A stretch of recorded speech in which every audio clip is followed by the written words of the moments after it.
Hi everybody, I'm Professor Rad, and today we are going to talk about perimeter, specifically perimeter of three types of shapes: triangles, rectangles, and squares.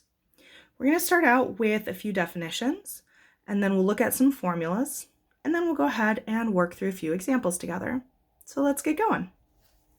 So first, let's define each of these shapes. So a triangle is a flat, closed shape that has three straight edges and three corners. So a triangle. A rectangle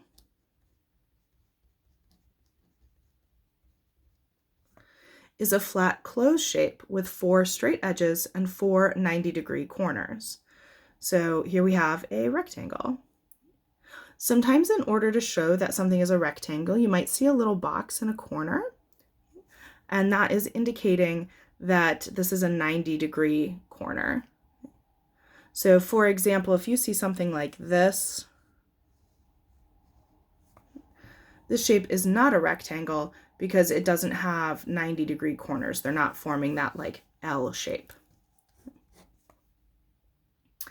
And then lastly, if you have a rectangle where all four sides are the same length, then it's called a square.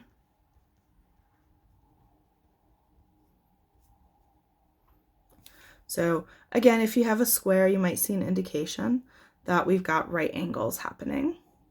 And you might see them actually on opposite sides to indicate that they're all right angles. Now, suppose I had like a yard that was a triangle, maybe it looked like this, and I wanted to walk all the way around my yard. Okay?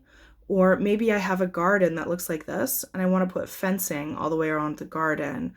Or maybe I want to put rope around a square region. If I want to know how long that is to walk all the way around, or to put fencing or rope or border or something like that, then I want to know the perimeter.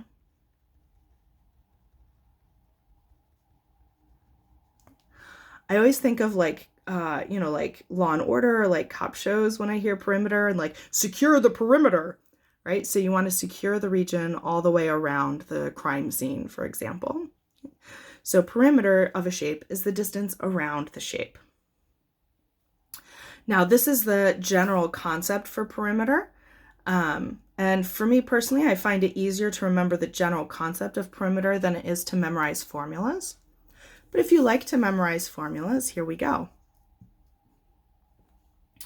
So I have three different shapes here. We've got triangles, rectangles, and squares. For the triangle, I'm using a variable that has a subscript. So we have S1, S2, S3. And that's just so that each of these is like side 1, side 2, side 3. So to find the perimeter, you just add all three sides up together. For the rectangle, opposite sides have the same length. Okay, so if this was like 5 feet, then the opposite side would also be 5 feet. If this was 400 centimeters, the opposite side would be 400 centimeters.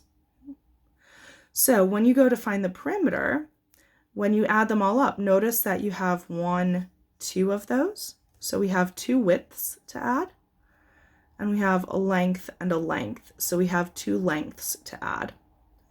So the formula for perimeter is 2 times the length plus 2 times the width for a rectangle. And then for a square, all 4 sides are the same. So if you did side plus side plus side plus side, well, that would be the same as having 4 sides. So the perimeter of a square is 4s. Let's go ahead and work through some examples of using each of these formulas. Okay, so for our example, we're going to determine the perimeter of, I've got 3 different shapes listed here. And this first one, we've got a triangle since it has 1, 2, 3 edges. So for the triangle, our formula is to do side 1 plus side 2 plus side 3. Now, in truth, it does not matter which side you think of as the first side. I just have a tendency to start on the left and work clockwise, but really it doesn't matter. So I'm going to say that side 1 is 92, side 2 is 49, and side 3 is 100. So for my perimeter, it's going to be side 1 plus side 2 plus side 3. So substituting in, side 1 is 92, side 2 is 49, and side 3 is 100. Ta-da! Let's go ahead and add those up. So 92, 49, and 100. And that gives us 241 millimeters. So since each of these were in millimeters, we get 241 millimeters. Okay, now you might be wondering, okay, Professor Ed, do I have to like write all of that down? Like, can I just add them and get 241? Yeah, you can. What I usually encourage my students to write is at a minimum this here. In one of the earlier videos, well, that and the answer, right? You want both of those. But in one of the earlier answers or videos, we talked about in math, writing down work in order to do the work versus writing down work in order to communicate thought process. So in this case, I need to know where this 241 came from, whether I'm like looking at somebody else's work or if I'm looking at my own work in the future using it to study. So whatever I need to see to help me find my path back is what I need to see, or whatever I need to communicate. So I got this 241 by adding these three numbers together. If it helps you to write the formula down ahead of time, you can, but you don't need to. So I'm going to work through the next example showing a little bit less work, but you can show, again, as much work as you need to feel comfortable with it. For this next one, we've got a rectangle. I know it's a rectangle and not a square, sort of visually, but also because this side is 4.5 inches and this side is 3 inches. So the floor is what I'm going to call the length, and the height is what I'm going to call the width. Okay, so the length is 4.5, the width is 3 inches. And my formula for perimeter says I'm going to do twice the length plus twice the width.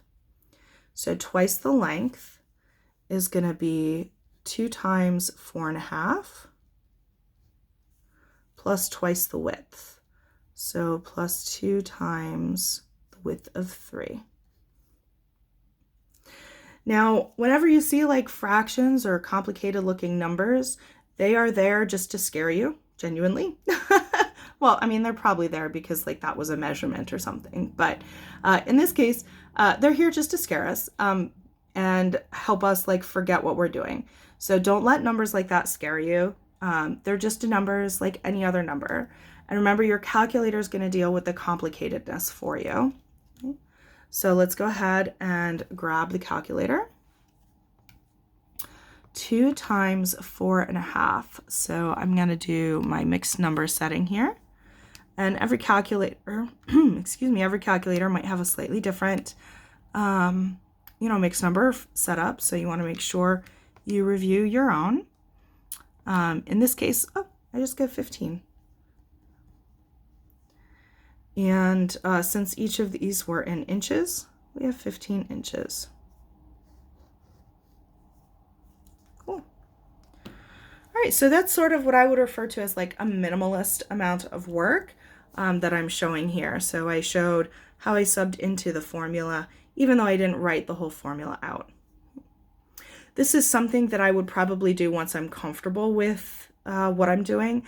But if I haven't done this kind of thing before, I'd probably want to write my work out more like I did over here. Alrighty, so let's do one more example together. And we haven't done a square yet, so let's do a square problem. So this one I know it's a square instead of rectangle because this is 2.51 feet, as is the other side. So for the perimeter of a square, we're going to do 4s. So s is the length of a side, so in this case 2.51 feet. And the perimeter is 4s. So our perimeter will be 4 times 2.51. So 4 times 2.51 is going to get us 10.04. Again, don't let that gnarly decimal bother you. Okay, it's a number just like any other number. And we had feet, so we have feet.